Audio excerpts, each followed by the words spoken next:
Au marché Ekounou à Yaoundé, où ce qui en tient désormais lieu, c'est un véritable remue-ménage. Les commerçants rassemblent les débris des comptoirs et marchandises réduits en cendres. Les flammes ont tout emporté. Voilà mon magasin.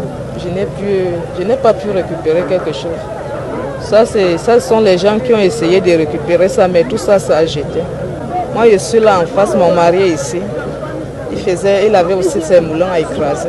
On se battait comme ça là pour pouvoir nourrir notre petite famille. Elle vendait des arachides, du maïs et d'autres vivres. Sa boutique complètement consumée, il ne reste plus qu'une épaisse couche de fumée. À la veille de décembre, pendant que les enfants s'épanouillaient, les nôtres, on était là comme ça. Nous sommes venus sur le lieu, on était là. On n'avait que nos larmes aux yeux pour nous consoler.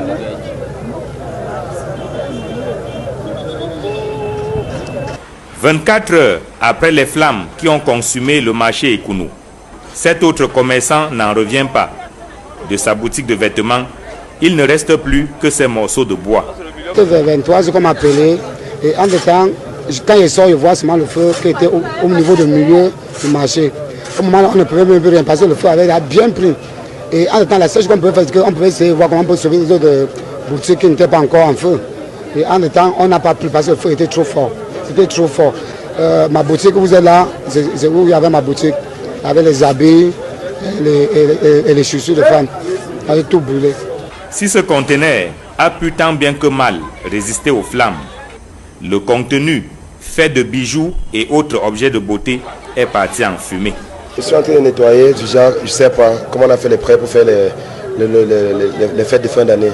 Si peut-être à partir de demain, je peux encore prendre le courage puis peut-être venir seulement me placer comme les clients connaissaient qui étaient ici. Peut-être si elles peuvent arriver, je puisse quand même les présenter seulement. C'est un peu ça que je suis en train de nettoyer un peu comme ça pour voir si ça peut donner quelque chose. Mais permettre de rembourser les crédits que j'ai pris. Là je suis à terre, je ne sais pas comment faire. Comment rembourser la dette contractée pour faire le plein des étals? C'est la question qui taraude l'esprit des commerçants. Ils dénoncent la construction de ce marché en matériaux provisoires. On essaie de faire l'effort, de faire en dur, voir peut-être que l'État peut nous laisser se débrouiller. On est venu casser, en disant qu'on ne veut plus les choses ici. On a fait, chacun est resté dans l'hangar. On a fait un cabote et resté là. Ça me tourne quand il vient. Parce que c'est en dur, vrai, on ne peut pas avoir ce genre de...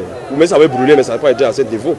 Après l'incendie, les commerçants du marché Ekounou attendent l'appui du gouvernement afin de repartir sur de nouvelles bases.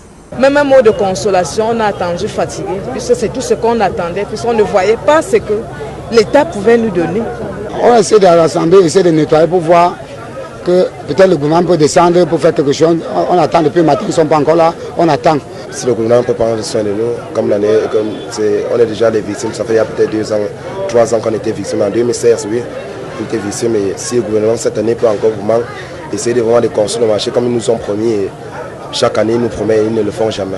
C'est un énième incendie au marché Ekounou à Yaoundé. Les flammes ont été déclarées autour de 22 heures dans la nuit de jeudi à vendredi. Selon certaines sources, 300 à 400 boutiques ont été consumées.